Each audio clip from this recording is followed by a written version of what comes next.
أعوذ بالله من الشيطان الرجيم. بسم الله الرحمن الرحيم.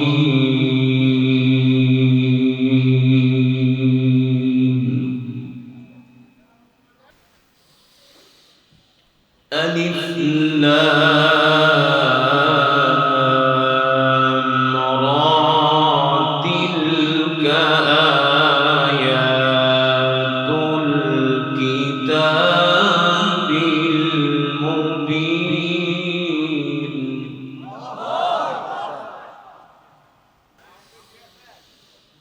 ألف لام را تلك آيات الكتاب المبين.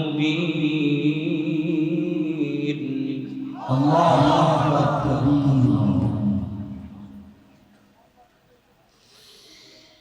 إنا أنزلناه قرآنا عربيا.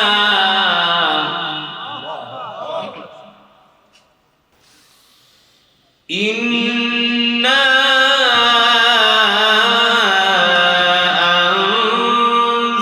أنزلناه قرآنا عربيا لعلكم تعقلون. الله أكبر. نحن نقص عليك أحسن القصص بما أوحينا إليك هذا القرآن. الله أكبر كبيرا. وإن كنت من قبله لمن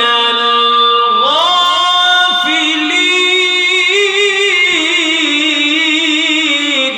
الله أكبر.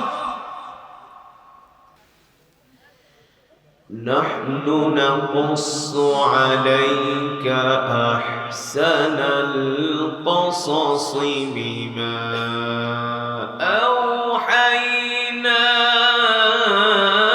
إليك هذا القرآن.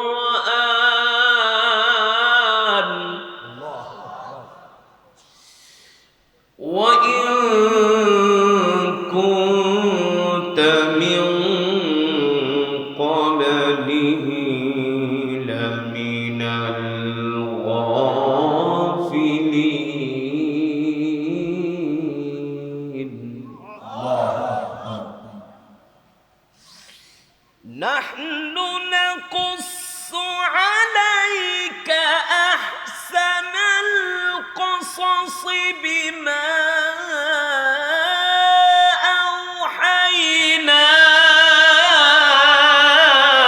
إليك هذا القرآن.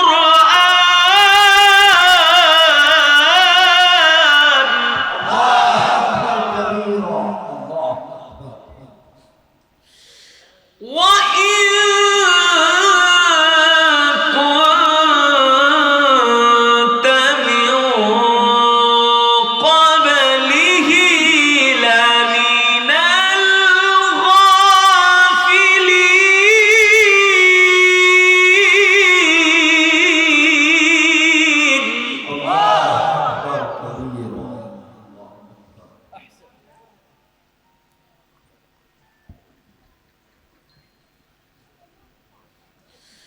وإن كنت من قبله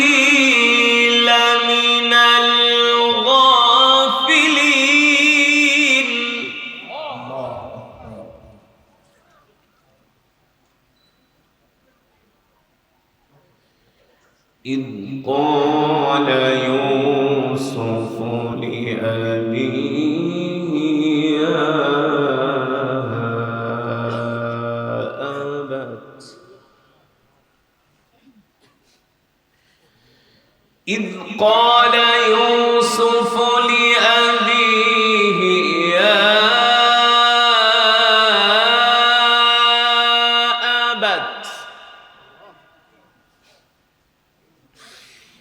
إذ قال يوسف لأبيه يا أبت إني رأيت أحد عشر كوكبا والشمس والقمر أحد عشر كوكبا والشمس والقمر رأيتهم لي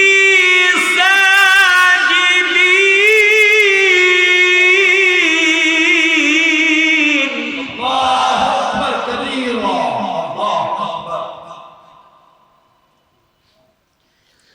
إذ قال يوسف لأبيه يا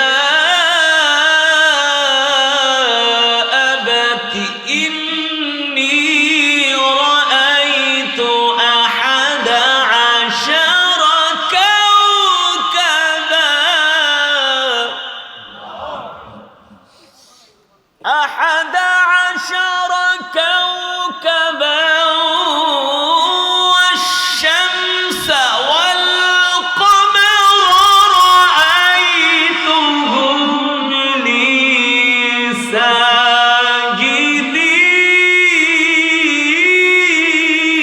ساجدين الله أكبر كبيرا. قال يا بني قال يا بني قال يا بني لا تقصص رؤياك على إخوتك فيكيدوا لك كيدا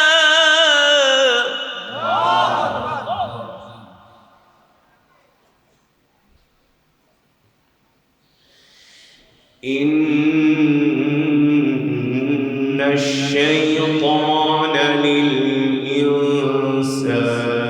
عدو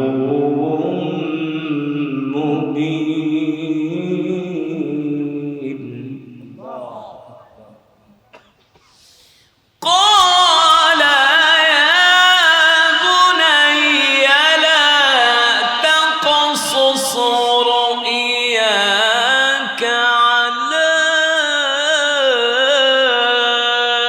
إخوتك فيكيدوا لك كيدا إن الشيطان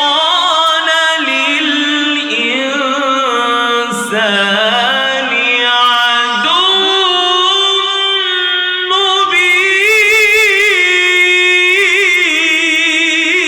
مبين الله أكبر كبيرا. الله أكبر.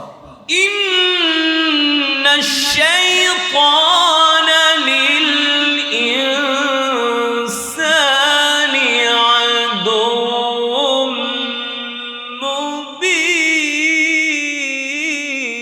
مبين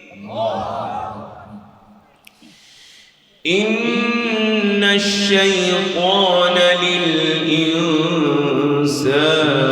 عدو مبين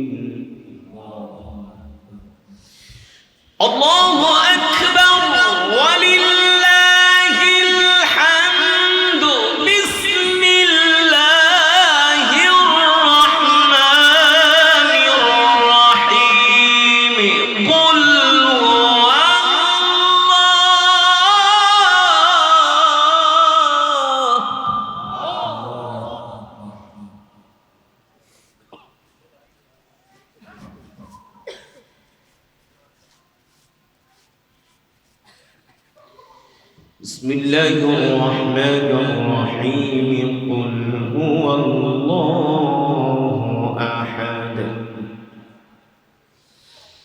الله الصمد لم يلد ولم يولد ولم يكن له كفوا أحد بسم الله الرحمن الرحيم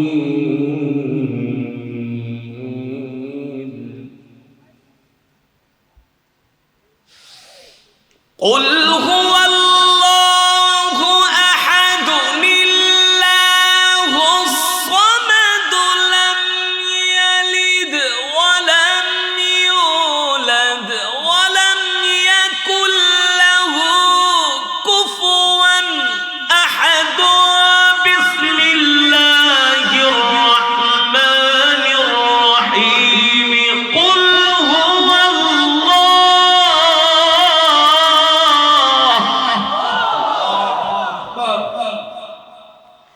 بسم الله الرحمن الرحيم قل هو الله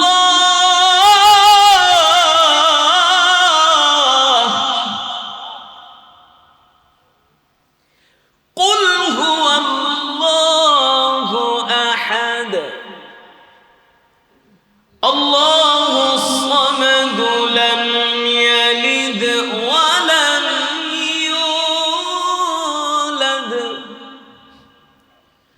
لم يلد ولم يولد ولم يكن له كفوا أحد لم يلد ولم يولد ولم يكن له كفوا أحد صدق الله العلي العظيم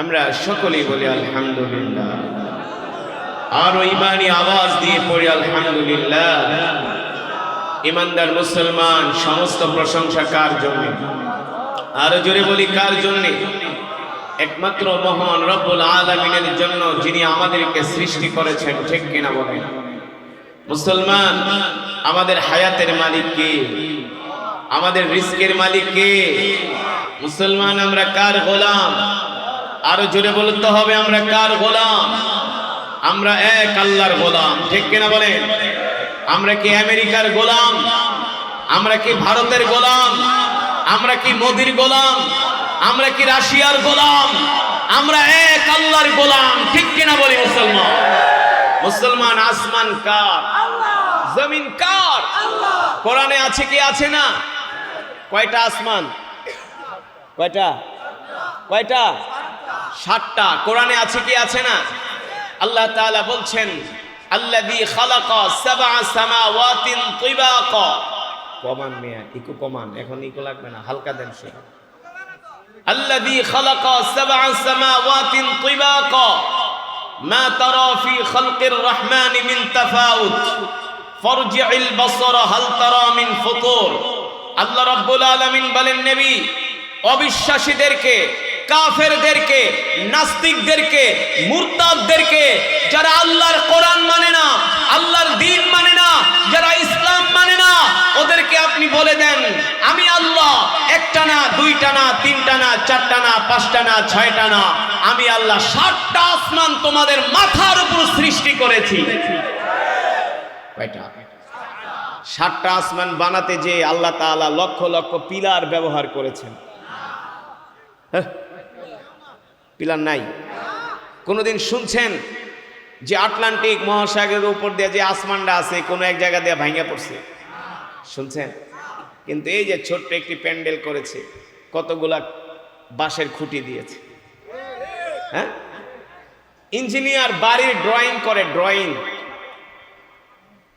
বাড়ির মালিককে বলে বিল্ডিং তো বানাইবেন ওই মিয়া আরে আপনি ডিলটা কমান না বুঝেন না মিয়া একটা এতবার বলতে বলতে এই সাউন্ড দিয়ে কেরাত করে আমার মাথা ঘুরাইতেছে, আওয়াজটাও ক্লিয়ার করতে পারেন নাই। ইঞ্জিনিয়ার বাড়ি বানায়, বাড়ির ড্রয়িং করে, ড্রয়িং। বাড়ির মালিককে বলেন বিল্ডিং তো বানাইবেন, রড কিন্তু লাগবে 50 টন। কত টন? ইঞ্জিনিয়ার ছোট একটা জায়গার ভিতরে 50 টন রড, 50 টন রডের দাম 50 লাখ। ইঞ্জিনিয়ারকে বলে 2-4 টন কমান নামিয়া, বলে কমাইতে পারি, তাইলে বিল্ডিং তোমার মাথার উপর ভাঙ্গা পড়বে, ঠিক কিনা বলো? তাও ইঞ্জিনিয়ার সেই বিল্ডিং এর মেয়াদ দেয় 100 বছর। কয়শো বছর? 100 বছর। কিন্তু আমার রব, আমার মালিক, আমার আল্লাহ বিশাল এই সাম্রাজ্যের মালিক, একচ্ছত্র ক্ষমতার মালিক, হায়াতের মালিক, রিস্কের মালিক আল্লাহ তাআলা আমাদের মাথার উপরে 7টা আসমান বানিয়েছেন, কোনো খুঁটির ব্যবহার করেন না, ঠিক কিনা বলেন? সেই আল্লাহ তাআলা ডাক দিয়া বলে, হাবিব আপনি অবিশ্বাসীদেরকে বলে দেন কিভাবে তারা আমার দ্বীনকে অস্বীকার করে, কিভাবে তারা আপনাকে নবী বলে স্বীকার করে না, কিভাবে তারা কোরআনকে কবিতা বলে, কিভাবে আপনাকে তারা জাদুকর বলে, কিভাবে আপনাকে তারা গণক বলে, ঠিক কিনা বলে? বলছেন কি? আল্লাহ তাআলা বলছেন, আমি আপনাদের সামনে যে কোরআনুল কারীমের তেলাওয়াত করলাম, কোরআন কেমন লাগছে? জোরে বলেন, কেমন লেগেছে? আমি মনে করেন 15 থেকে 20 মিনিট তেলাওয়াত করেছি। এই কোরআনের তেলাওয়াত শুধু 15 থেকে 20 মিনিট না, 20 ঘন্টা না, 20 দিন না, 20 বছর না। এই কোরআন যদি কিয়ামত পর্যন্ত তেলাওয়াত করা হয়, যতই এই কোরআন পড়া হবে ততই কোরআনের মুজিজা বেড়ে যাবে, ততই কোরআনের মজা বেড়ে যাবে, ঠিক কিনা বলেন? এটা হলো আল্লাহ তাআলার কোরআনের একটা মুজিজা। সেই কোরআনই আমি তেলাওয়াত করেছি। যুবক, তোমরা তো জীবনে কত গান শুনছো, ফাইটটা যায়, সিরা যায়, লয়া যায়, খায়া যায়, আছে না? কাঁচা বাদাম, পাকনা বাদাম, শুকনা বাদাম।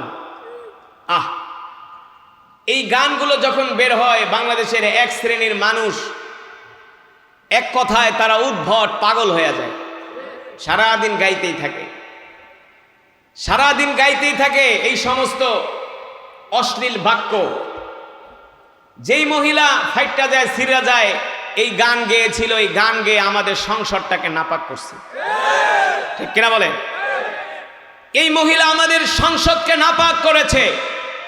জনগণের অর্থ দিয়া সংসদ চলে, সংসদের ঠান্ডা এসির বাতাস বের হয়, কোন সরকার প্রধানের বাবার টাকায় সংসদ চলে? চলে? এই যে সংসদ সদস্যরা যে দামি দামি গাড়ি নিয়ে ঘুরে, এই দামি গাড়ি সংসদ সদস্যদের বাবার টাকার পয়সা নয়, এই দামি গাড়ি হলো এদেশের গার্মেন্টস শ্রমিকদের অর্থ, প্রবাসীদের অর্থ, ঠিক কিনা বলেন? এদেশের মেহনতি শ্রমিকদের ঘাম ঝরানো পয়সা দিয়া তোমরা সংসদের ভিতরে ঠান্ডা বাতাসের নিচে বসো আর ঠান্ডা ড্রিঙ্কস পান করো, আর পান তো করো, ঠান্ডা বাতাসের নিচে বসো, তাও সংসদটাকে একটা পতিতাদের, অশ্লীল মহিলাদের আড্ডাখানায় পরিণত করা হয়েছে। এই মহিলা, যেই মহিলার চরিত্রের কোনো ঠিক নাই, এই মহিলা সংসদে দাঁড়ায় বলছিল সে নাকি বুখারী, তিরমিজি, আবু দাউদ, মেশকাত সব পড়ছে। শোনেননি আপনারা? শোনেন নাই? আমি ওর এলাকা মানিকগঞ্জে যা বলছিলাম, ভদ্র মহিলা তুমি তো বলছো বুখারী, তিরমিজি, আবু দাউদ সব পড়ছো, যদি তুমি সূরা ফাতিহাটা সহি করে পড়তে পারো, কারণ আমি বাংলাদেশের একজন কারি সাহেব, এটা সবাই জানে, তুমি আমার সামনে একটা রেকর্ড পাঠাও, কিংবা কারো মাধ্যমে তুমি সূরা ফাতিহার তেলাওয়াত করে একজন হাফেজে কোরআনকে শোনাও, যদি তুমি সহি করে সূরা ফাতিহা পড়তে পারো তাহলে আমরা তোমার দলে যোগ দিব, আর যদি না পারো তাহলে জুতার মালা গলায় দিয়া সারা বাংলাদেশে ঘোরানো হবে। তুমি কেন আল্লাহ রাসূলের হাদিস নিয়ে হাসি তামাশা করছো? বেটা, বুখারী তিরমিজি পড়া কি এত সোজা নাকি? 40 মণ ডাইলের পানি খাইতে হয়। হ্যাঁ, কত মণ? 40 মণ ডালের পানি খাইতে হয় এই বুখারী তিরমিজি পড়তে। আর তুমি ভালো ভালো জিনিস খায় আরামে ঘুমায় বুখারী তিরমিজি পড়বা, তো আমার বলার উদ্দেশ্য হলো, যুবক, জীবনে কত গান শুনছো? তোমাদের গান হয় সর্বোচ্চ কয় মিনিটের? 3 মিনিট 5 মিনিট, এর উপরে কেউ গান শুনতে, যতই আধুনিক ঢোল তবলা মিউজিক সেই গানের মধ্যে সংযোজন করা হোক না কেন, অ্যাড করা হোক না কেন, 5, 3, 7 মিনিটের বেশি কেউ গান শুনতে চায় না। কিন্তু আল্লাহর কসম করে বলি, যে কোরআন আমি আপনাদের সামনে পড়েছি, এই কোরআন একজন হাফেজ পড়বে, একজন কারি পড়বে, সকাল থেকে শুরু করবে, সন্ধ্যা হবে, সন্ধ্যা থেকে শুরু করবে, ফজর হবে, সারা দিন রাত চলতে থাকবে। যত কোরআন পড়বে ততই কোরআনের মুজিজা বেড়ে যাবে, মজা বেড়ে যাবে। ঠিক কিনা বলেন? আল্লাহ রাব্বুল আলামিন সেই কথাই কোরআনুল কারীমের মধ্যে বলছেন, ইন্না নাহনু নাযালনা যিকরা ওয়া ইন্না লাহু লাহাফিজুন। নবী হে আমার, আমি আল্লাহ আপনার উপর যে কোরআন নাজিল করেছি, এই কোরআন আমি হেফাজত করার দায়িত্ব আমার নিজ হাতে গ্রহণ করেছি। সুবহানাল্লাহ বলেন। ও যুবক, ও মুসলমান, এই সমাজে কিছু মুসলমান আছে যারা কোরআনের মজমায় আসে না, কোরআন শোনে না, মসজিদে যায় না, নামাজ পড়ে না। আছে কি? আছে না? কিন্তু যুবক, তুমি জানো না, কোরআনের সবচেয়ে বড় দুশমন ছিল আবু জেহেল। নাম কি? জোরে বলেন। সেই আবু জেহেলের ছেলের নাম হলো ইকরামা। নাম কি? আবু জেহেল ছিল কোরআনের সবচেয়ে বড় দুশমন, আল্লাহর রাসূলের সবচেয়ে বড় দুশমন। তার ছেলে ইকরামা কি কোরআনের পক্ষে? বাপ যেহেতু, এই ইকরামাও কিন্তু আল্লাহর কোরআনের তেলাওয়াত শুনে কালেমা পড়ে মুসলমান হয়ে গেছে। জোরে বলেন সুবহানাল্লাহ। আল্লাহর নবী, বিশ্ব নবী রাহমাতুল লিল আলামিন যখন মক্কা ছেড়ে মদিনায় চলে যায়, মক্কা থেকে 1000 কাফের মদিনায় আক্রমণ করার জন্য, মদিনা থেকে 80 কিলোমিটার দূর সুহাদায়ে বদর, বদরের প্রান্তরে আবু জেহেল তাবু গাড়ে মক্কার 1000 সৈন্য নিয়া, 1000 সৈন্য নিয়া মক্কার আবু জেহেল তাবু গাড়ে আল্লাহ রাসূলের বিরুদ্ধে লড়াই করার জন্য। ওই যুদ্ধে আবু জেহেল, তার ছেলে ইকরামা, মক্কার আরো বড় বড় নেতারা, আবু সুফিয়ানের মতো নেতারা সেই যুদ্ধে উপস্থিত হয়। আবু জেহেলের ছেলে ইকরামা সে মক্কার যুবকদেরকে বলে, মক্কার যুবকেরা তোমরা শুনে রাখো, দেখা রাখো, আজকের যুদ্ধের নেতা হলো আমার বাবা আবু জেহেল, আর আমি হলাম তার সন্তান ইকরামা। আজকে আমি এই বদরের যুদ্ধে এমন একটা বীরত্ব দেখাবো, এমন একটা পারফরমেন্স দেখাবো, মক্কার যুবকেরা তোমরা পাগল হয়ে যাবা, তোমরা অবাক বিস্ময়ে তাকায় রইবা যে আবু জেহেল কেমন একটা ছেলে জন্ম দিছে, কত সাহসী, কত বীর যোদ্ধা। আবু জেহেলের ছেলে ইকরামা বলে, মক্কার যুবকেরা শোনো, আজকে যে যুদ্ধে যেতেছি আমাদের সবচেয়ে বড় শত্রু হলো আব্দুল্লাহর ছেলে মুহাম্মদ। বলেন নাউজুবিল্লাহ। আমি আবু জেহেলের ছেলে ইকরামা এই যুদ্ধে মুহাম্মদের কল্লাটা এনে আমি আমার বাবা আবু জেহেলের পায়ের কাছে রাখবো। আর জোরে বলেন নাউজুবিল্লাহ। কিন্তু আল্লাহর নবী এই আবু জেহেলদেরকেই এত বারবার কোরআনের দাওয়াত দিয়েছেন, কালেমার দাওয়াত দিয়েছেন, ঠিক কিনা বলেন? আবু জেহেলরা কোরআনের দাওয়াত গ্রহণ করে নাই, আল্লাহর নবীকে মিথ্যাবাদী বলে সাব্যস্ত করেছে। কষ্টে দুঃখে আল্লাহর নবীর কলিজাটা ছিঁড়ে যাচ্ছে। মক্কার কাফেররা এমন কোন ষড়যন্ত্র নাই আল্লাহ রাসূলের বিরুদ্ধে করে নাই, কিন্তু আল্লাহর নবী তাদেরকে বারবার কোরআনের দাওয়াত দেয়, তারা কোরআনের দাওয়াত গ্রহণ করে না। আল্লাহর নবী হতাশ হয়ে যায়, হায় রে, মানুষদেরকে এত দাওয়াত দেই, তারা কোরআনের দাওয়াত গ্রহণ করে না। আল্লাহ তাআলা ডাক দিয়া বলে, হাবিব, ইন্নাকা লা তাহদি মান আহবাবতা ওয়ালাকিন্নাল্লাহা ইয়াহদি মান ইয়াশা ওয়া হুয়া আ'লামু বিল মুহতাদিন। ও আমার প্রিয় হাবিব, প্রিয় বন্ধু, আপনি শুনে রাখেন, হেদায়েতের মালিক আপনি না, হেদায়েতের মালিক হলাম আমি আল্লাহ। সুবহানাল্লাহ বলেন। হেদায়েতের মালিক কে? আল্লাহ তাআলা ডাক দিয়া বলে, হাবিব আপনি মক্কার কাফেরদেরকে দাওয়াত দিতে থাকেন, কে কালেমা পড়লো আর কে কালেমা পড়লো না এটা নিয়ে আপনার মন খারাপ করার কোনো দরকার নাই। আপনার কাজ হলো দাওয়াত দেওয়া, আর আমি আল্লাহ যাদেরকে পছন্দ করব তাদেরকে আমি আল্লাহ হেদায়াত দিয়া কালেমা পড়ায়া মুসলমান বানায়া দিব। কিন্তু আবু জেহেল হেদায়াত পায় নাই, তার ছেলে ইকরামা হেদায়াত পেয়েছে। যে ইকরামা বলেছিল মুহাম্মাদের কল্লাটা এনে আমি আমার বাবা আবু জেহেলের পায়ের কাছে রাখবো, নাউজুবিল্লাহ। যখন বদর যুদ্ধ শুরু হয়ে গেল, মুসলমানের সংখ্যা হলো মাত্র 313 জন। কয়শো? ও যুবক, তোমরা তো স্কুল কলেজ ইউনিভার্সিটিতে পড়ো, তোমরা তো ইসলামের ইতিহাস জানো না। আমার দেশের কলেজ ইউনিভার্সিটির যুবকরা যদি ইসলামের ইতিহাসগুলো জানতো, তাহলে কখনো আমাদের এই কোমলমতি স্কুল কলেজ ইউনিভার্সিটি এমনকি প্রাইমারি স্কুলের ছাত্রগুলো কখনো ইসলাম ছেড়ে দিত না, নামাজ ছেড়ে দিত না। ঠিক কিনা বলেন? প্রাইমারিতে যখন পড়ে ঠিকই মসজিদে যায়, ইমাম সাহেবের পিছনে নামাজ পড়ে, হুজুরদের ভাতের বাটিও টাইনা দেয় না।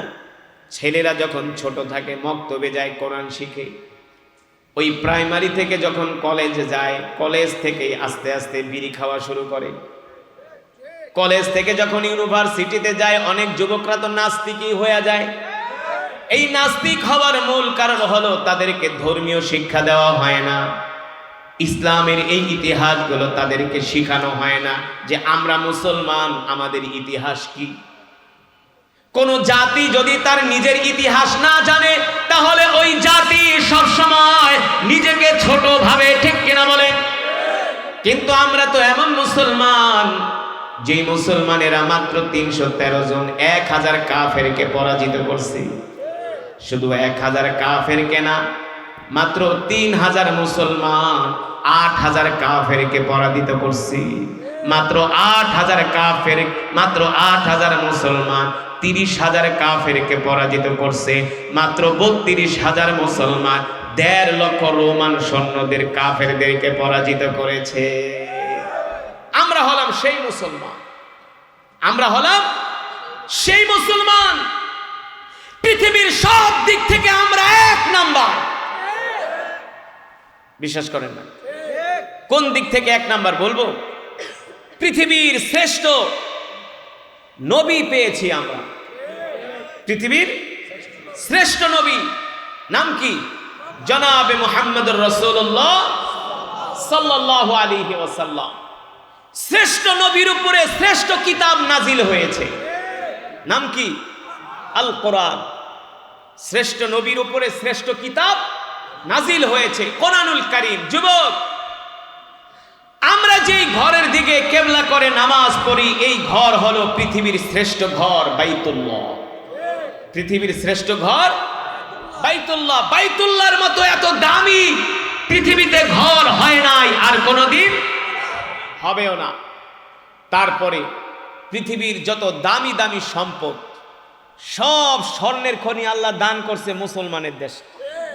এই যে সুদানে ইসরায়েল আর আরব আমিরাত মিলা সুদানে যে গণহত্যা চালাচ্ছে, এর মূল কারণ হলো সুদানের মাটির নিচে পৃথিবীর সবচেয়ে দামি গোল্ড, পৃথিবীর সবচেয়ে দামি স্বর্ণ হলো সুদানের মাটির নিচে। ওই স্বর্ণের উপরে ইসরায়েল আর আরব আমিরাতের যে প্রেসিডেন্ট খলিফা বলে, আরব আমিরাতের যে আমির জায়েদ আল নাহিয়ান, এটা হলো নাম্বার 1 হারামজাদা। এটা হলো ইসরায়েলের দালাল, ইসরায়েলের গোলাম। ওরা ইসরায়েলের কাছে ক্ষমতার জন্য বিক্রি হয়ে গেছে। আফ্রিকার মহাদেশের মধ্যে সুদান, আমরা যখন মিশরে পড়াশোনা করতাম, অনেক সুদানি স্টুডেন্ট আমাদের সাথে মিশরে পড়তো, আসতো। সুদানিরা এমনি দুর্ভিক্ষ পীড়িত দেশের মানুষ, ওরা এমনিতেই শুকনা শাকনা হ্যাংলা কালো। তা আমরা অনেক সময় মিশরীরা বসে, আমরা অনেক দেশের স্টুডেন্ট, মালয়েশিয়া ইন্দোনেশিয়া বসে আমরা অনেক সময় খাইতাম, গল্প করতাম ক্লাসের ফাঁকে। তো সুদানি, সোমালিয়ান, নাইজেরিয়ান ওরা তো একটু কালো, ওরা কি করতো, ক্লাসের এক কোনায় যায় ওরা বসে থাকতো মন খারাপ করে। তা আমরা ডাকতাম, চালাও ইয়া হাবিবি, আসতো না, লজ্জা পাইতো। আরে আসো না। আইনাল বিলাদ, বলে আনা সুদানি, সুদানি, তাল আসো। তো লজ্জা পায়। জিজ্ঞেস করলাম লজ্জা পাও কেন? আমরা গরিব দেশের মানুষ, কালো মানুষ, তোমরা হইলা ধনী দেশের মানুষ, এই কারণে আমরা লজ্জা পাই।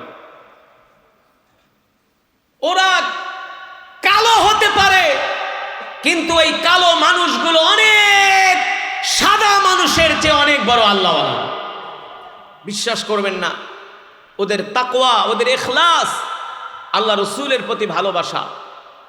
সুদান, সোমালিয়া থেকে মক্কা শরীফে আসে হজ করার জন্য, মাত্র বিমানের টিকিটটা নিয়ে আসে। ছোট ছোট সন্তানকে পিঠের সাথে বেঁধে সারাদিন কোন রকম রাস্তায় আরব ব্যবসায়ীরা যে খাবার দেয় বিনামূল্যে, হাদিয়া, পাইলে খায়, না পাইলে না খায় থাকে।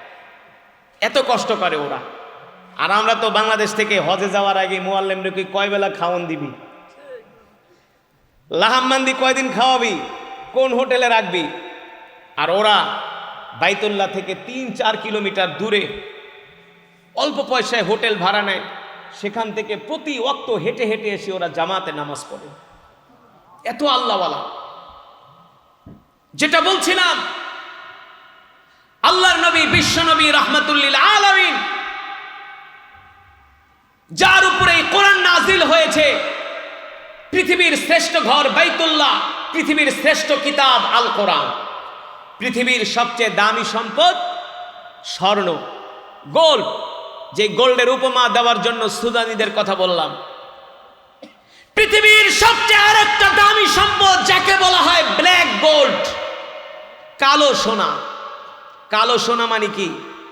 মাটির নিচে, প্রত্যেকটা আরব দেশের মাটির নিচে, সমুদ্রের নিচে trillion trillion billion billion barrel আল্লাহর কুদরতি তেল, আল্লাহ তাআলার কুদরতি তেল। আরব দেশ যদি আমেরিকা ইসরায়েলকে তেল দেওয়া বন্ধ করে দেয়, ইসরায়েল আমেরিকা মুসলমান দেশে বোমা ফালানোর মতো দুঃসাহস ওরা 24 ঘন্টার মধ্যে দেখাতে বন্ধ করে। কারণ মুসলমান যদি তেল না দেয়, আমেরিকার যুদ্ধ বিমান চলবে না, ইসরায়েলের যুদ্ধ বিমান চলবে না। আল্লাহ তাআলা পৃথিবীর সবচেয়ে দামি সম্পদ দিয়েছেন মুসলমানদেরকে। তো বলেন, আল্লাহ তাআলা কি আমাদেরকে কোনো দিক দিয়ে ঠকাইছে? আল্লাহ তাআলা আমাদেরকে শ্রেষ্ঠ নবী দিয়েছেন। কথাগুলো বোঝার ব্যাপার আছে, চিন্তা করার ব্যাপার। এই যে আল্লাহ নেয়ামতগুলো দিছে এমনি এমনি না, এই প্রতিটা নেয়ামতের জন্য কাল হাসরের ময়দানে আল্লাহর আদালতে আমাদেরকে দাঁড় করানো হবে। আর বলবে, এই দিন মানুষ নাই, ইসলাম মানুষ নাই, কারণ কি বল? তোদেরকে শ্রেষ্ঠ নবী দিয়েছিলাম, শ্রেষ্ঠ কিতাব দিয়েছিলাম। এই বসো, আলোচনা চলা অবস্থায় কোনো উঠাউঠি করা যাবে না। রাজি আছেন? ইনশা। আমি যে মাইক দিয়ে আলোচনা করতেছি, মনে করবেন না খুব মজা লাগতেছে, সাউন্ড ক্লিয়ার হচ্ছে না, গলা টেনে নিচ্ছে, তারপর আমি কষ্ট করে আলোচনা করছি। কিন্তু আর কিছু কয়েক মিনিট আলোচনা চলবে, ওঠাউঠি করব না। রাজি আছেন? মোনাজাত দিয়ে একসাথে আমরা বাড়িতে যাব ইনশা। সেই ইমানি শক্তি আপনাদের আছে? ইমানি পাওয়ার আছে? কে কে শেষ মোনাজাত দিয়ে বাড়িতে যাবেন? হাত উঠে আল্লাহকে দেখেন, হাত সোজা করেন, আল্লাহকে একটা ডাক দেন দিল থেকে, ইয়া আল্লাহ। জোরে বলেন, ইয়া আল্লাহ।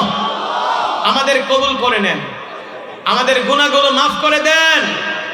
আল্লাহ শেষ মোনাজাত দিয়ে যাওয়ার তৌফিক দেন। বলি আমিন, আমিন। হাত নামা। আমরা আমাদের মা বাবা, আত্মীয় স্বজন, দাদা দাদির জন্য আমরা দোয়া করব ইনশা। যেটা বলছিলাম, মুসলমান, আল্লাহ রাব্বুল আলামিন আমাদেরকে পৃথিবীর শ্রেষ্ঠ নবী দিয়েছেন, পৃথিবীর শ্রেষ্ঠ কিতাব আল কোরআন দিয়েছেন, পৃথিবীর শ্রেষ্ঠ ঘর বাইতুল্লাহ দিয়েছেন, পৃথিবীর সবচেয়ে দামি সম্পদ স্বর্ণ মুসলমানদেরকে দিয়েছেন, পৃথিবীর সবচেয়ে দামি সম্পদ তেল মুসলমানদেরকে দান করেছেন, আল্লাহ তাআলা সব দিক থেকে মুসলমানদেরকে নেয়ামত দিয়ে ভরপুর করে রেখেছেন, ঠিক কিনা বলেন? অথচ এত নেয়ামত পেয়ে মুসলমান আল্লাহ তাআলার গোলামি করে না। আমরা ঠিক মতো নামাজ পড়ি না, আল্লাহর হুকুম মানি না, আল্লাহর কোরআন পড়ি না। কিন্তু আবু জেহেলের ছেলে ইকরামা কাফের হয়েও শেষ পর্যন্ত আল্লাহর কোরআনুল কারীমের তেলাওয়াত শুনে কালেমা পড়ে মুসলমান হয়ে গেছে। আল্লাহু আকবার। যেই ইকরামার কথা বলছিলাম, আল্লাহর নবীর কল্লা কাটার জন্য বদরের প্রান্তরে আসছিলেন, কিন্তু সাহাবীরা এমন আক্রমণ শুরু করে দিল, আবু জেহেলের বাহিনী মুসলমানদের সামনে আধা ঘন্টাও টিকতে পারে নাই। আবু জেহেলের বাহিনী মুসলমানদের সামনে আধা ঘন্টাও টিকতে পারে নাই। মুসলমানরা এমন আক্রমণ করেছে, আবু জেহেলের কল্লাকে দেহ থেকে বিচ্ছিন্ন করে দিয়েছে। সুবহানাল্লাহ বলে। এই দৃশ্য দেখে আবু জেহেলের ছেলে ইকরামা বলে, আমার বাবার কল্লাই তো শেষ, আমি আবার মুহাম্মাদের কল্লা আমার বাবার পায়ের কাছে রাখবো কিভাবে? ইকরামা এই অবস্থা দেখা ভয়ে মক্কায় পালায় চলে গেছে।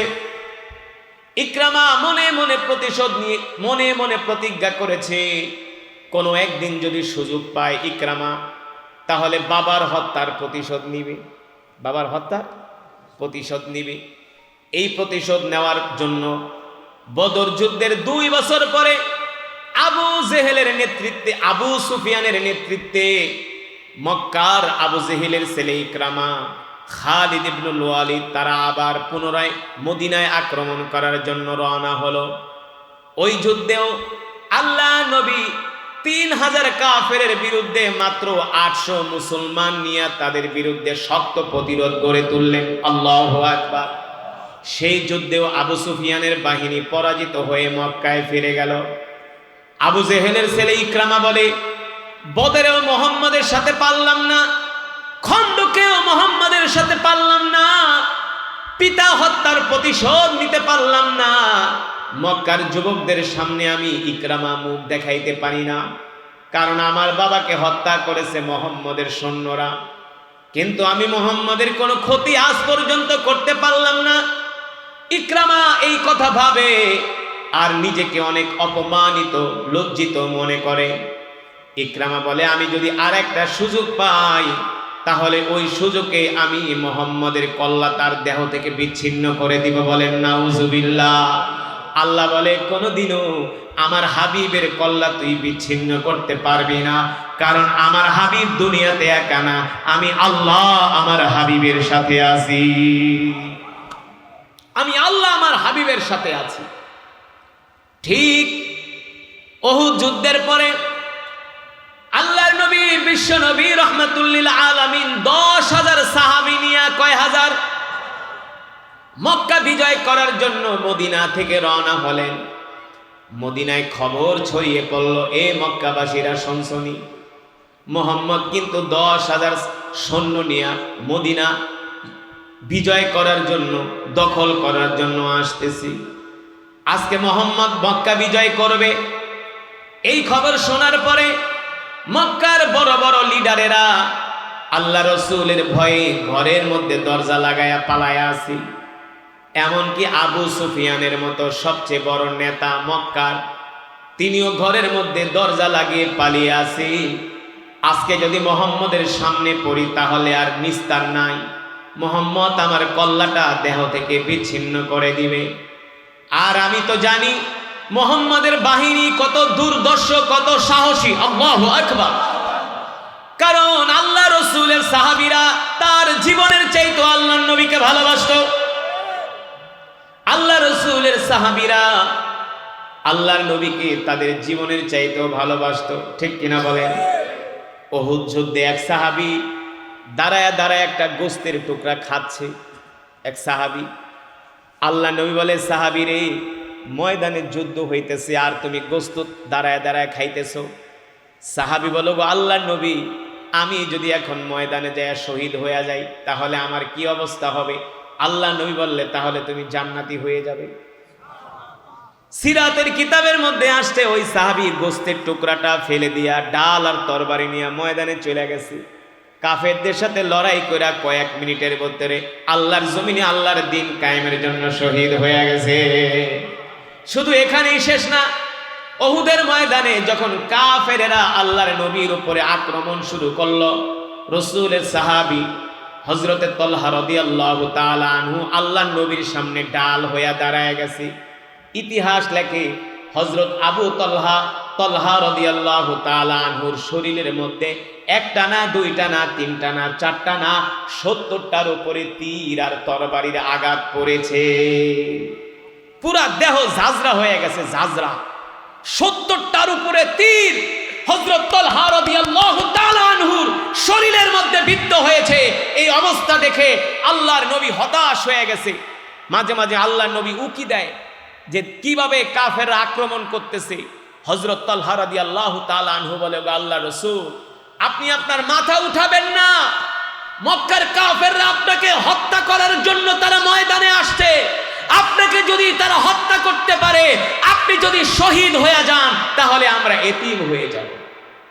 ওগো রাসূল, আপনার শরীরে তীর আর তরবারির আঘাত তো দূরের কথা, একটা ফুলের টোকাও আপনার শরীরে লাগবে, আমি তালহা সেটা সহ্য করব না। যত তীর আর যত তরবারির আঘাত আমার গায়ে লাগুক, আল্লাহ রসুলের গায়ে একটা তীরের তরবারির আঘাত তো দূরের কথা, একটা ফুলের টোকাও আমি সাহাবী সহ্য। কিন্তু দুঃখের বিষয় হলো, সেই সাহাবীদেরকে নিয়ে বাংলাদেশে কিছু বক্তা আছে, তারা সমালোচনা করে। আছে কি আছে না? সেই সাহাবীদেরকে নিয়ে সমালোচনা করি। যেই সাহাবীরা রক্ত দিয়ে, জীবন দিয়ে আল্লাহর জমিনে দ্বীন কায়েম করেছে। মিন আসহাবিকা নুজুম ইক্তাদাইতুম ইহতাদাইতুম। আল্লাহ রাসূল বলছেন যে আমার প্রত্যেকটা সাহাবী তোমাদের জন্য তারকা তুল্য। তোমরা আমার ইন্তেকালের পরে আমার সাহাবীদেরকে অনুসরণ করো, অনুকরণ করো, ঠিক কিনা বলেন? সেই সাহাবীদেরকে কিছু আলেম নামের জালেম, যারা কোরআন হাদিস জানে না, কিছু কোরআনের আয়াত পড়ে আর অনুবাদ করে, আর মঞ্চে বসে সাহাবীদের সমালোচনা করে। নাউজুবিল্লাহ বলেন। আল্লাহ তাদেরকে হেদায়েত নসিব করুন বলি আমিন। হেদায়েত নসিব করুন বলি আমিন। যেই সাহাবীরা উহুদে রক্ত দিয়েছে, বদরে রক্ত দিয়েছে, খন্দকে রক্ত দিয়েছে, যেই সাহাবীরা মুতার প্রান্তরে, আল্লাহ রাসূল সরাসরি বলছে আজকের যুদ্ধে আমার পালক পুত্র যায়েদ শহীদ হয়ে যাবে। আল্লাহ রাসূল সরাসরি বলছে আজকের যুদ্ধে যায়েদ শহীদ হয়ে যাবে। আজকের যুদ্ধে জাফর বিন আবি তালেব আমার চাচাতো ভাই শহীদ হয়ে যাবে। আজকের যুদ্ধে আব্দুল্লাহ বিন রাওয়াহা শহীদ হয়ে যাবে। তিনজন সাহাবীর নাম আল্লাহ রাসূল বলছে যে তোমরা তিনজন শহীদ হইবা, আর কোনোদিন ময়দান থেকে ফিরে আসতে পারবা না, তোমরা তিনজন শহীদ হয়ে যাইবা। কি মনে করছেন আমাদের নাম যদি ঘোষণা করতো যে তিনজনই মারা যাইবা, আমরা ভয়ে তো যুদ্ধের ময়দান থেকে পালাইতাম, মুনাফিক হয়ে যাইতাম। আর সাহাবীরা একজন আর একজনের দিকে তাকায় বলতেছে, দোস্ত তোমার আমার জীবনটা আল্লাহ দ্বীনের জন্য কবুল করছে। আল্লাহ রাসূল আমাদেরকে জান্নাতের সুসংবাদ দিয়েছেন, শাহাদাতের সুসংবাদ দিয়েছেন। সেই সাহাবীদের ব্যাপারে সমালোচনা করো, তোমাদের হাতে ধরি, পায়ে পড়ি, সাহাবীদের সমালোচনা করবে না। সাহাবীদের রক্ত পবিত্র রক্ত, এই রক্ত যদি না ঝরাতো আল্লাহর জমিনে দ্বীন কায়েম হতো না। আমাদের মতো মুনাফিকদের দ্বারা দ্বীন কায়েম হতো না। সেই সাহাবীদের রক্তের বিনিময়ে ইসলাম কায়েম হয়েছে, ঠিক কিনা বলেন? আজকের এই মাহফিলের সওয়াব আল্লাহ তাআলা সমস্ত সাহাবাদের আর রহবাকে পৌঁছে দিন বলি আমিন। যেটা বলছিলাম, আল্লাহর বান্দারা, আল্লাহর নবী 10,000 সাহাবী নিয়ে মক্কা বিজয় করার জন্য রওনা দিলেন। আবু জেহেলের ছেলে ইকরামা যখন এই খবর জানতে পারল, আবু জেহেলের ছেলে ইকরামা মনে মনে বলে, এখনই হলো আমার বাবার হত্যার প্রতিশোধ নেওয়ার একটা মোক্ষম সময়। এই সুযোগ আমি হাতছাড়া করতে চাই না। মুহাম্মদ যেহেতু মক্কায় আক্রমণ করার জন্য আসতেছে, মক্কা বিজয় করার জন্য আসতেছে, আমি মক্কার যুবকদেরকে নিয়ে মুহাম্মদকে রাস্তার মধ্যে প্রতিরোধ করব। আবু জেহেলের ছেলে ইকরামা ডাক দিল, আইয়ুহা শাবাব, এ মক্কার যুবকেরা আসো, কে আসো আমার সাথে? আজকে আমি আমার পিতা আবু জেহেল হত্যার প্রতিশোধ নিব। মুহাম্মদ আমাদের মক্কা বিজয় করবে। আগামী কাল থেকে মক্কায় আমাদের কোনো ক্ষমতা থাকবে না, কোনো শাসন থাকবে না, কেউ আমাদেরকে নেতা মানবে না। মুহাম্মদ মক্কা বিজয় করবে, মুহাম্মদ মক্কায় শাসন পরিচালনা করবে। আর আমি আবু জেহেলের সন্তান হইয়া মুহাম্মদকে নেতা মানতে পারি না। ও মক্কার যুবকেরা, তোমাদের বাপ ভাইরাও তো মুহাম্মদের বাহিনীর হাতে নিহত হয়েছে। আসো আসো, আমরা সেই হত্যার প্রতিশোধ নিব। এই কথা বলে আবু জেহেল 400 যুবক নিয়ে মক্কা থেকে বের হয়ে গেলেন আল্লাহর নবীকে প্রতিরোধ করার জন্য। এই খবর যখন হযরত আলী রাদিয়াল্লাহু তাআলা আনহু জানতে পারলেন, হযরত আলী রাদিয়াল্লাহু তাআলা আনহু মাত্র 300 নওজোয়ান জানবাস মধ্যে মুজাহিদ নিয়া আবু জেহেলের ছেলে ইকরামাকে প্রতিরোধ করার জন্য হযরত আলী এগিয়ে আসলেন। আল্লাহু আকবার। হযরত আলী রাদিয়াল্লাহু তাআলা আনহুর নেতৃত্বে এমন একটা আক্রমণ করা হলো, এক আক্রমণে আবু জেহেলের ছেলে ইকরামা সাহাবীদের সামনে 10 মিনিটও দাঁড়াতে পারে নাই। আল্লাহু আকবার। প্রায় ইতিহাসের মধ্যে আসছে 100-র মতো কাফের সেই দিন আল্লাহ রাসূলের বাহিনীকে প্রতিরোধ করার জন্য 100-র মতো কাফের হযরত আলী রাদিয়াল্লাহু তাআলা আনহুর দিকে এগিয়ে আসছিলেন। 100-র মতো যুবককে পাঠাইছে, তোমরা আগে যায়া প্রতিরোধ করো, তারপরে আমরা পিছনে পিছনে আসতেছি। ওই 100 কাফের যুবককে এমন ভাবে শিক্ষা দেওয়া হয়েছে, তারা মার খেয়ে ময়দান থেকে পালায় গেছে। ইকরামা দেখতে পারলো এই যুদ্ধেও ইকরামায় ভালো কোনো অবস্থান তৈরি করতে পারলো না। আল্লাহ রাসূলের বাহিনীর প্রতিরোধে তারা ময়দান থেকে পালিয়ে গেল। ইকরামা দেখে তার আশেপাশে আর কোনো যোদ্ধা নাই। এবার ইকরামা তার হাতের তরবারিটা মাটির দিকে আছাড় মারলো। মনের দুঃখে বলল, আমি আর কোনোদিন আমার পিতা হত্যার প্রতিশোধ নিতে পারলাম না। মনের দুঃখ মনেই রয়েই গেল। আবু জেহেলের ছেলে ইকরামা তরবারি হাত থেকে মাটির মধ্যে ছুঁড়ে দিয়া মাটির মধ্যে বসে পড়ল। আর মক্কার দিকে তাকায় বলে, এ মুহাম্মদ, একদিন আমি আর আমার বাবা তোমাকে মক্কা ছাড়া করছিলাম, আজকে তুমি আমাকে মক্কা ছাড়া করলা। তার মানে আল্লাহ তাআলা কোরআনুল কারীমের মধ্যে বলছেন, কুলিল্লাহুম্মা মালিকাল মুলকি তুতিল মুলকা মান তাশা ওয়া তানজিউল মুলকা মিম্মান তাশা ওয়া তুইজ্জু মান তাশা ওয়া তুযিল্লু মান তাশা বিয়াদিকাল খায়র ইন্নাকা আলা কুল্লি শাইইন কাদির। আল্লাহ রাব্বুল আলামিন বলেন, নবী দুনিয়ার মানুষদেরকে বলে দেন, ক্ষমতার মালিক আমি আল্লাহ, রাজত্বের মালিক আমি আল্লাহ। আমি আল্লাহ যাকে ইচ্ছা ক্ষমতা দান করি, আবার যাকে ইচ্ছা আমি আল্লাহ রাস্তায় রাস্তায় ঘুরাই। ক্ষমতার মালিক আল্লাহ। কিন্তু পৃথিবীতে যারা ক্ষমতা পায়, ওই রাষ্ট্রপ্রধানগুলো না, ক্ষমতা পাইলে মনে করে ওর বাপ দাদার তালুকদারি। বাপ দাদার তালুকদারি। যারা অতীতে রাষ্ট্র পরিচালনা করছিল 16 বছর, আমরা অনেক বুঝাইছি, ক্ষমতা পায়া এত বাহাদুরি করো না, ক্ষমতা পেয়ে ক্ষমতার অপব্যবহার করো না, আলেমদের পিছনে পুলিশদেরকে লেলিয়ে দিও না। আলেমদের রক্ত মারাত্মক কঠিন রক্ত, এই কথা বিশ্বাস করে না। পৃথিবীর ইতিহাস বলে আজ পর্যন্ত কোন পয়গম্বরের রক্ত ঝরায়া পৃথিবীর কোন শাসক ক্ষমতায় থাকতে পারে না। পারছে? জাতির পিতা ইব্রাহিম আলাইহিস সালাম, আমাদের পিতা কে? জাতির পিতা কে? ইব্রাহিম আলাইহিস সালাম। তাকে কষ্ট দিয়া নমরুদ ক্ষমতায় থাকতে পারে। পারছে? পয়গম্বর মুসা আলাইহিস সালামকে কষ্ট দিয়া ফেরাউন ক্ষমতায় থাকতে পারছে? পারে নাই। আবু জেহেল আল্লাহ রাসূলকে কষ্ট দিয়া আবু জেহেল টিকতে পারে না।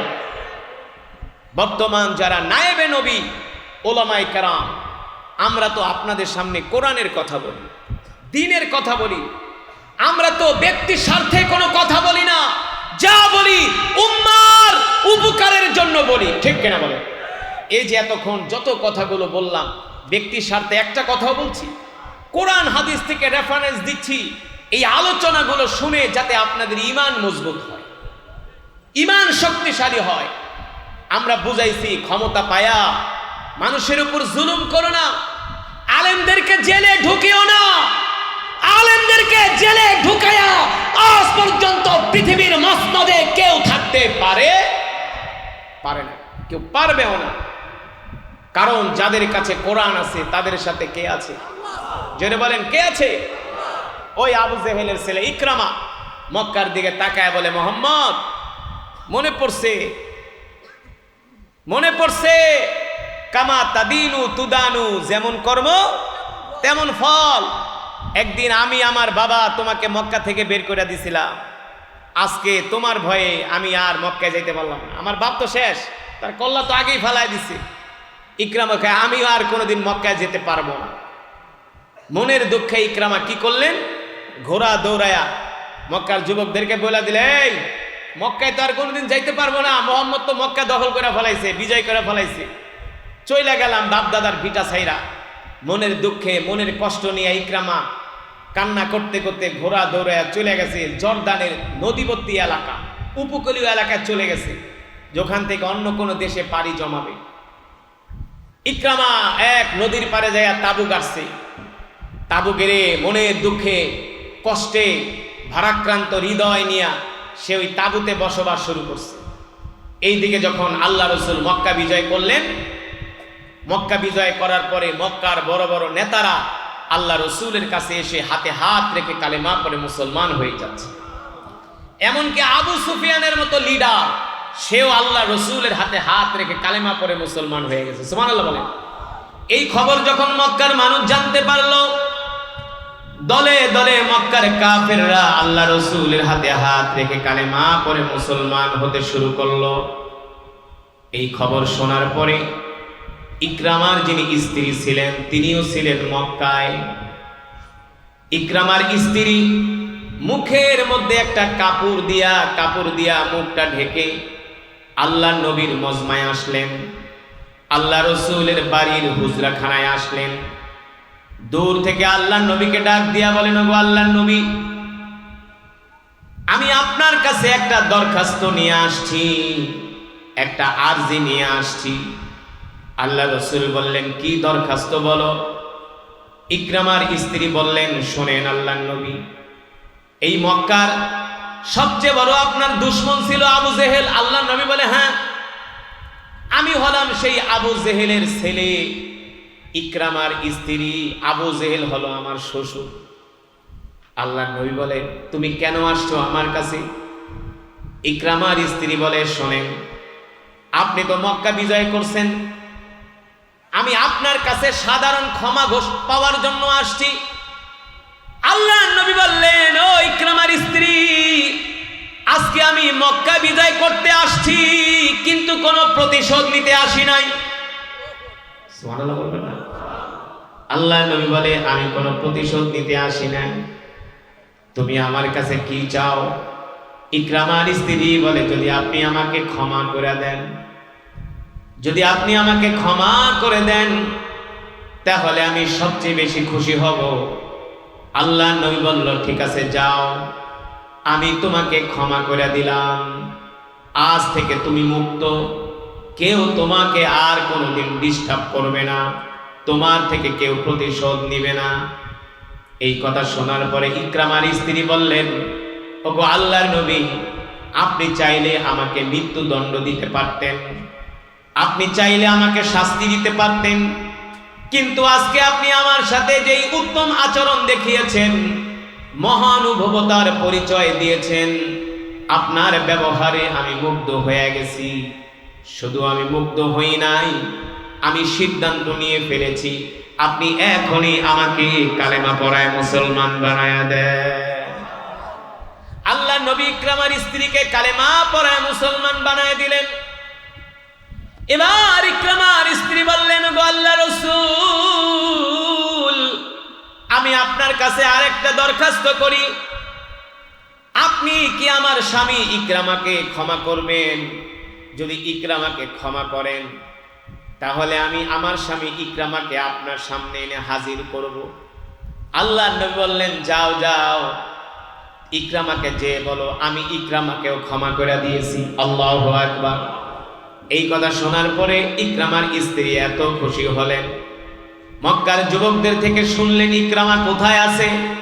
মক্কার যুবকরা বললেন, আমরা শুনেছি ইকরামা জর্দানে চলে গিয়েছেন, সেখানে নদীবর্তী এলাকায়, সেইখান থেকে নদী পার হয়ে তিনি অন্য কোনো দেশে চলে যাবেন। এই কথা শোনার পরে ইকরামার স্ত্রী জর্দানের নদীবর্তী এলাকার দিকে রওনা করলেন। কয়েকদিন সফর করে তিনি জর্দানে পৌঁছালেন। দেখলেন ইকরামা একটা নদীর পারে বিষণ্ণ মনে বসে আছে, মন খারাপ করে বসে আছে। ইকরামা তার স্ত্রীকে দেখে খুশি হয়ে গেছে। ইকরামা তার স্ত্রীকে ডাক দিয়ে বলে, ও প্রিয়তমা, তুমি সুস্থভাবে সশরীরে আমার সামনে কিভাবে হাজির হলা? মুহাম্মদ কি তোমার গর্দান ফেলে দেয় নাই? কি বলতেছে? মুহাম্মদ কি তোমাকে হত্যা করে নাই? ইকরামার স্ত্রী ডাক দিয়া বলে, স্বামী গো, মুহাম্মদ তো আমাকে হত্যা করবে তো দূরের কথা, মুহাম্মদ আমার সাধারণ ক্ষমা ঘোষণা করেছে। ইকরামা বলে, বলো কি? বলে, হ্যাঁ, শুধু মুহাম্মদ আমার জন্য সাধারণ ক্ষমা ঘোষণা করে নাই, মুহাম্মদ আল্লাহর পয়গম্বর আপনাকেও ক্ষমা করে দিয়েছে। এই কথা শোনার পরে ইকরামা আনন্দে কান্না করে দিছে। বলে, বলো কি? যেই মুহাম্মদ সাল্লাল্লাহু আলাইহি সাল্লামকে আমরা এত কষ্ট দিয়েছি, যেই মুহাম্মদ সাল্লাল্লাহু আলাইহি সাল্লামকে আমরা মক্কা থেকে বের করে দিয়েছি, যেই মুহাম্মদকে এমন কোন নির্যাতন নাই, কষ্ট নাই আমরা দেই নাই, তারপরেও মুহাম্মদ সাল্লাল্লাহু আলাইহি সাল্লাম আমাদেরকে ক্ষমা করে দিছি। ইকরামা বলে, স্ত্রী গো, চলো চলো, যে আল্লাহর পয়গম্বর মুহাম্মদ সাল্লাল্লাহু আলাইহি সাল্লাম এত সুন্দর চরিত্র দেখিয়েছেন, মহানুভবতার পরিচয় দিয়েছেন, আজকে যদি মুহাম্মদ আমাকে হত্যা করত, মৃত্যুদণ্ড দিত, তাহলে মুহাম্মদ আমার উপরে জুলুম করত না, কারণ আমরাই মুহাম্মদের উপর জুলুম করছি, আমরাই তাকে কষ্ট দিয়েছি। কিন্তু মুহাম্মদ সাল্লাল্লাহু আলাইহি সাল্লাম যেহেতু আমাকে ক্ষমা করে দিয়েছে, এর প্রতিদান হিসাবে আমি ইকরামা ওগো স্ত্রী সিদ্ধান্ত নিয়ে ফেলেছি, আমিও আল্লাহর পয়গম্বর মুহাম্মদ সাল্লাল্লাহু আলাইহি সাল্লামের হাতে হাত রেখে কালেমা পড়ে মুসলমান হয়ে যাব। আল্লাহু আকবার। এই কথা বলে ইকরামা তার স্ত্রীকে নিয়ে মক্কার দিকে রওনা শুরু করছে। যখন ইকরামা আসতেছে, সাহাবীরা দেখতেছে ইকরামা আল্লাহর নবীর দরবারের দিকে আসতেছে। সাহাবীরা তো রাগে ফায়ার, রাগে ফায়ার, তোরা আমাদেরকে মারছস, আমার নবীকে দেশ ছাড়া করছস, মক্কা ছাড়া করছস, আয় আয় আজকে প্রতিশোধ নিব। সাথে তো ওমর আসেনি। কে কে? ওমর। আল্লাহ রসুল হযরত ওমরের দিকে তাকায় বলে, ওমর, আপনি গরম হয়েন না, একটু ঠান্ডা হন। আবু জেহেলের ছেলে ইকরামা আসতেছে, আবার রাগের বশত মাইঠাই দেওয়া শুরু করে দিলেন। কারণ হযরত আবু বকর ছিলেন নরম, ওমর ছিলেন কথা কেনা, হযরত আবু বকর ছিলেন নরম, ওমর ছিলেন ইসলামে নরমও আছে গরমও আছে। যারা মনে করে যে শুধু ইসলামে মিষ্টি মিষ্টি বয়ান আছে, হ্যাঁ, ইসলামে যেমন মিষ্টি মিষ্টি নরম নরম বয়ান আছে, আবার ইসলামে গরম গরম জিহাদের বয়ানও আছে, ঠিক কিনা বলেন? ইসলামে যেমন করে মাথায় হাত দিয়া কোমল ভাবে আদর করার বিধানও আছে, আবার আল্লাহর বিরুদ্ধে, ইসলামের বিরুদ্ধে যদি কেউ অবস্থান নেয়, লোহার রড দিয়া তাকে পিটানোরও বিধান আছে। আল্লাহর নবী 13 বছর মক্কার কাফেরদেরকে বুঝাইছে, না আদর করে বুঝাইছে। যখন 13 বছরও বোঝে না, আল্লাহ তাআলা ডাক দেয়া বলে, হাবিব বহুত বুঝাইছেন, এবার বুঝান বাদ দেন, এবার রড লন, রড, এবার পিটান। বদরে যান, উহুদে যান, খন্দকে যান, মুতায় যান, কাফেরদেরকে শায়েস্তা করেন। যখন যেমন তখন তেমন। ইসলামে অনেক কোমলতার কথা আসছে, আল্লাহ রসুল যেমন মানুষের প্রতি কোমল ছিলেন, কেউ যদি দ্বীনের বিরোধিতা করত আল্লাহ রসুল আবার তেমন কঠোরও ছিলেন, কঠোরও ছিলেন। তো ইকরামা বলে, চলো স্ত্রী, আল্লাহ রসুলের হাতে হাত রেখে কালেমা পড়ে মুসলমান হয়ে যাব। ইকরামা আসতেছে, হযরত ওমর দাঁড়ায় আছে, সাহাবীরা দাঁড়ায় আছে। আল্লাহ রসুল বলে, ওমর, ইকরামাকে আসতে দেন। ইকরামা যখন আল্লাহ রসুলের দরবারে আসলেন, আল্লাহ নবী সব দুঃখ কষ্ট ভুলে গিয়ে ইকরামাকে জড়ায় ধরলেন। ইকরামা চোখের পানি ছেড়ে দিয়ে বলল, ওগো আল্লাহর পয়গম্বর মুহাম্মদ সাল্লাল্লাহু আলাইহি সাল্লাম, আজকে আপনি আমার সাথে যে আচরণ করেছেন, আপনি যদি আমাকে হত্যাও করতেন, আমার প্রতি আপনি বিন্দুমাত্র জুলুম করা হতো না, বরঞ্চ আমরা আপনার প্রতি জুলুম করছি। কিন্তু আপনি আজকে আমার সাথে যে মহানুভবতার পরিচয় দিয়েছেন, আপনি আমার সাথে আজকে যেই সুন্দর আচরণ করেছেন, আমি আপনার আচরণে মুগ্ধ হয়ে গিয়েছি। শুধু মুগ্ধ হই নাই, আমি সিদ্ধান্ত নিয়েছি আমিও আপনার হাতে হাত রেখে কালেমা পড়ে মুসলমান হয়ে যাব। ইকরামা কালেমা পড়ে মুসলমান হয়ে গেল। আল্লাহ রসুলের দিকে তাকায় বলল, গো আল্লাহর নবী, আমি ইকরামা শপথ করলাম, ওয়াদা করলাম, দ্বীনের বিরুদ্ধে আমি যতটুকুন অর্থ, যতটুকুন সময় আপনার বিরুদ্ধে ব্যয় করছি, তার চাইতে আমি কয়েকশো গুণ শক্তি, সামর্থ্য, ক্ষমতা, আমার অর্থ বিত্ত আল্লাহ রাসূলের জন্য ব্যয় করব। আল্লাহু আকবার। ইকরামা এবার কালেমা পড়ে মুসলমান হয়ে গেলেন। ইসলামের ইতিহাসে আল্লাহ রসুলের ইন্তেকালের পরে একটা যুদ্ধ হয়েছিল। সেই যুদ্ধের নাম হলো ইয়ারমুকের যুদ্ধ। মুসলমানের সৈন্য সংখ্যা মাত্র 33,000। কয় হাজার? তৎকালীন পৃথিবীর সুপার পাওয়ার ছিলেন রোমানরা। কারা? বর্তমান যেমন আমেরিকা, রাশিয়া পৃথিবীর সুপার পাওয়ার, তৎকালীন সেই 1450 বছর আগে সুপার পাওয়ার ছিলেন রোমানরা, পারস্যরা। তো রোমানরা কি করলো? 1.5 লক্ষ সৈন্য তারা পাঠালো ইয়ারমুকের ময়দানে মুসলমানের সাথে লড়াই করার জন্য। এইদিকে হযরত ইকরামা রাদিয়াল্লাহু তাআলা আনহু আর খালিদ ইবনুল ওয়ালিদ রাদিয়াল্লাহু তাআলা আনহুর নেতৃত্বে আমিরুল মুমিনিন খলিফাতুল মুসলিমিন হযরত ওমর 33,000-এর একটা বাহিনী ইয়ারমুকে প্রেরণ করলেন 1.5 লক্ষ কাফেরের বিরুদ্ধে লড়াই করার জন্য। কয় লক্ষ? 1.5 লক্ষ। যখন 33,000 সৈন্য ইয়ারমুকের ময়দানে গেলেন, রোমানরা বলে, আমরা হইলাম 1.5 লাখ, আর আমরা হলাম পৃথিবীর সুপার পাওয়ার, আর মোহাম্মদের বাহিনী হলো মাত্র 33,000। তো 33,000-এর সাথে 1.5 লক্ষ সৈন্য যদি যুদ্ধ করে, আধা ঘন্টার বেশি যুদ্ধ করার প্রয়োজন। রোমান কমান্ডার বলল, শোনো, তোমরা নাস্তা টাস্তা খাও না, আধা ঘন্টা যুদ্ধ করে বিজয় অর্জন কইরা আমরা একসাথে নাস্তা খাবো।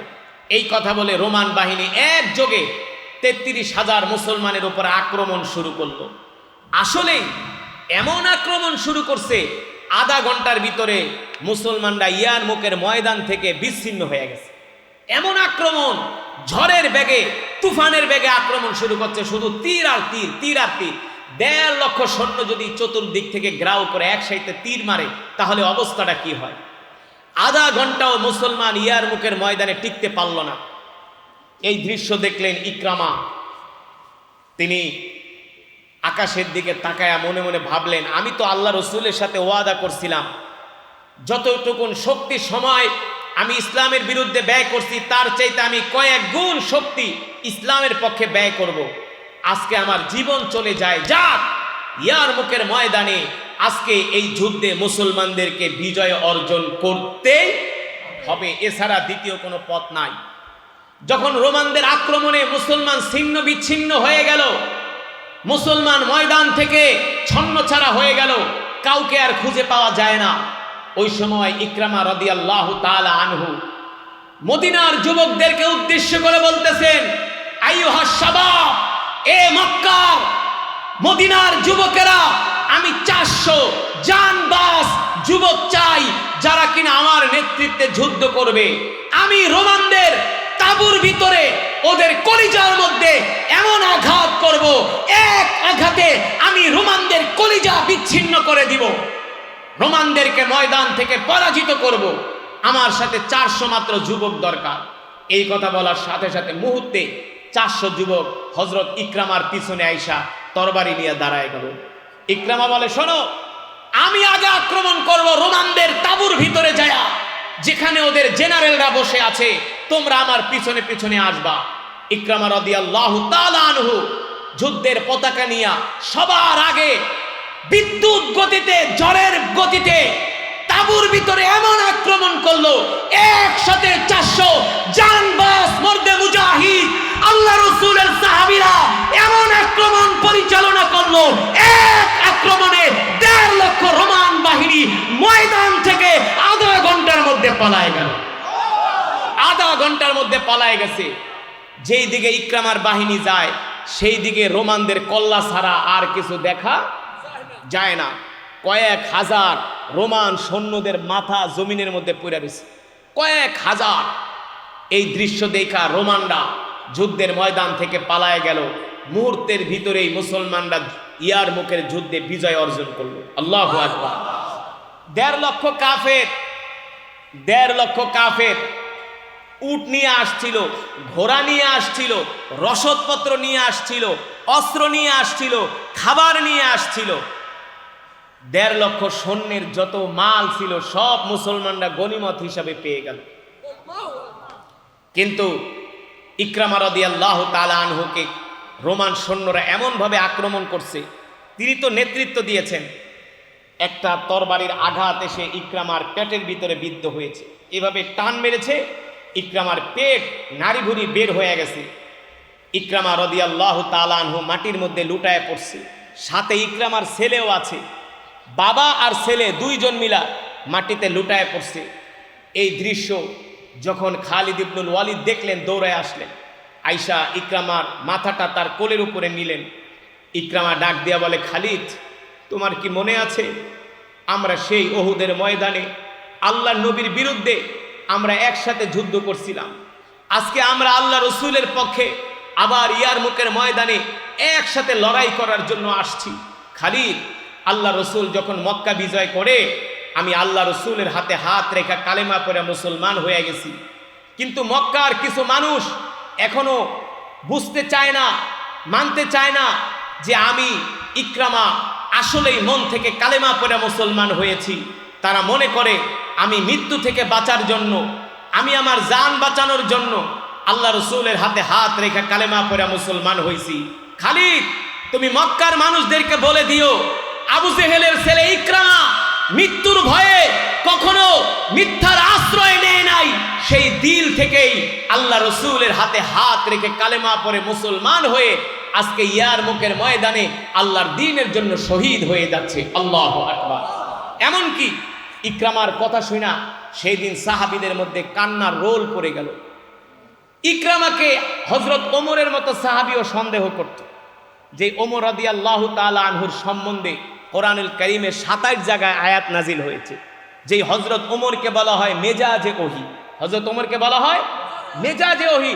হযরত ওমরও মাঝে মাঝে ইকরামাকে সন্দেহ করত, যে তুই মনে হয় আমাদের মায়ের ডরে, তুই মনে হয় কালেমা পড়া মুসলমান হইছস, তুই মনে হয় মিথ্যার আশ্রয় নিছস। ইকরামা ডাক দেয়া বলে, খালিদ, আমিরুল মুমিনিনকে বলে দিও যে আমি কোনো মিথ্যার আশ্রয় নেই নাই, আমি দিল থেকেই কালেমা পড়া মুসলমান হয়ে গেছি। শুধু দিল থেকে কালেমা পড়া মুসলমান হই নাই, আমি আল্লাহ রসুলের সাথে ওয়াদা করেছিলাম যতটুকুন শক্তি আমি ইসলামের বিরুদ্ধে ব্যয় করেছি তার চাইতে দ্বিগুণ শক্তি আমি ইসলামের পক্ষে ব্যয় করে আজকে শাহাদাতের অমীয় সুধা পান করতেছি। খালিদ, হযরত আমিরুল মুমিনিনকে বলে দিও, মক্কার সমস্ত মানুষদেরকে বলে দিও যে আবু জেহেলের ছেলে ইকরামা আল্লাহর দ্বীনের জন্য শহীদ হয়ে গেছে। আল্লাহু আকবার। এই জন্য মুসলমান যুবক, আল্লাহর জমিনে দ্বীন কায়েমের জন্য যদি রক্তের প্রয়োজন হয়, আল্লাহর জমিনে দ্বীন কায়েমের জন্য যদি জীবন দিতে হয়, হযরত ইকরামার মতো আমাদেরকেও আল্লাহর জমিনে দ্বীন কায়েমের জন্য আমাদের জান, মাল, সময় আল্লাহর রাস্তায় কোরবানি করে দিতে হবে। ঠিক কিনা বলেন? যদি আমরা দিতে পারি তাহলে আমরা সত্যিকার অর্থে মুসলমান।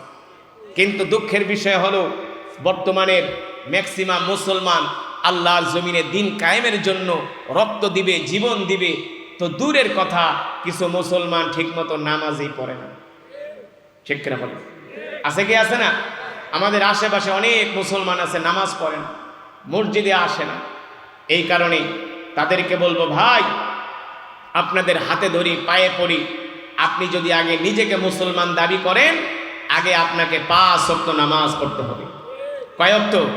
যখন আপনি 5 ওয়াক্ত নামাজ ঠিকমতো আদায় করতে পারবেন তখন আপনার ঈমানের পাওয়ার বাড়বে। যখন ঈমানের পাওয়ার বাড়বে তখন ওই আপনার দ্বারা দিন কায়েম হবে, আল্লাহর জমিনে দিন কায়েম হবে। নতুবা আল্লাহর জমিনে আপনার দ্বারা দিন কায়েম হবে না। দিন কায়েম তো দূরের কথা, ময়দানেও খুঁজে পাওয়া যাবে না। কাফের মুশরিক বেঈমানদেরকে দেখলে এমনি ভয়ে ময়দান থেকে পালিয়ে যাবেন।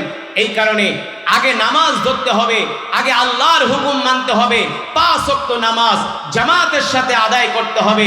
আল্লাহ রসুলের সুন্নতগুলো আমাদের বাস্তব জীবনে আমল করতে হবে, বাস্তবায়িত করতে হবে। ঠিক কিনা বলেন? তাহলে আজকের মাহফিল থেকে আমরা ওয়াদা করব, জীবনে যতদিন বাঁচবো আর কোনোদিন নামাজ ছেড়ে দিব না। রাজি আছেন? রাজি আছেন? আল্লাহ রসুল দাঁড়ান, হাত তো উঠাবেন। রসুলের একটা হাদিস শুনে নেন। আল্লাহ রসুল বলছেন, মান তারাকা সালাতা মুতাআম্মিদান ফাকাদ কাফারা। যেই মুসলমান নামাজ পড়ে না, যেই মুসলমান নামাজ পড়ে না, আল্লাহ রসুল বলছেন কাফের আর মুসলমানের মাঝে পার্থক্য হলো নামাজ। যেই মুসলমান নামাজ পড়ে না, ইসলামে তার কোনো অংশ নাই। ইসলামে তার কোনো, আল্লাহ রসুল অন্য হাদিসে বলছেন, কোনো মুসলমান যদি নামাজ না পড়ে মারা যায়, কাল হাসরের ময়দানে আমি নবী তার দিকে ফিরেও তাকাবো না। আরো কঠোরভাবে আল্লাহ রসুল এখানে সাবধান করেছেন যে যারা নামাজ পড়বে না, আল্লাহ রসুল বলেন কাল হাসরের ময়দানে আমি নবী তাদেরকে সুপারিশ করব। সাহাবায়ে কেরাম যুদ্ধের ময়দানেও তারা নামাজ পড়ছে, যুদ্ধের ময়দানেও তারা নামাজ ছেড়ে দেয় নাই। এই কারণে আজকের মাহফিল থেকে আমরা ওয়াদা করব, প্রতিজ্ঞাবদ্ধ হব, জীবনে যতদিন বেঁচে থাকবো, যত দুঃখ কষ্ট যন্ত্রণা, যতই বিপদে আপদে বালা মুসিবতে, যত শত কষ্টের মাঝে থাকি, আমরা কোনোদিন আমাদের ঈমানকে বাঁচানোর জন্য 5 ওয়াক্ত নামাজ আমরা সঠিকভাবে জামাতের সাথে আদায় করব ইনশাআল্লাহ। কে কে রাজি আছেন? হাত উঠে আল্লাহকে দেখান। হাত সোজা করেন, সোজা করেন, ডাক দেন ইয়া আল্লাহ। আরো জোরে বলেন ইয়া আল্লাহ। ওয়াদা করলাম, ওয়াদা করলাম আর কোনোদিন নামাজ ছেড়ে দিব না, নামাজ ছেড়ে দিব না, নামাজ ছেড়ে দিব না। আল্লাহ আমাদের কবুল করে নেন। হাত নামান। নামাজ পড়বেন কয় ওয়াক্ত? কয় ওয়াক্ত? ফজরের নামাজ বাদ দিয়া, এশার বাদ দিয়া না, 5 ওয়াক্ত নামাজ আমরা জামাতের সাথে আদায় করব। শুধু জামাতের সাথে আদায় করব না, নামাজ যে পড়ব, নামাজের আগে আমরা উত্তম রূপে মেসওয়াক করব। কি করব? হাতে সবসময় একটা তসবিহ রাখবো, তাসবিহ।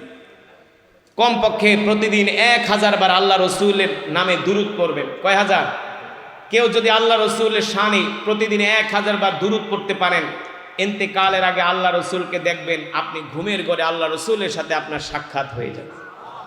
কয় হাজার বার দুরূদ?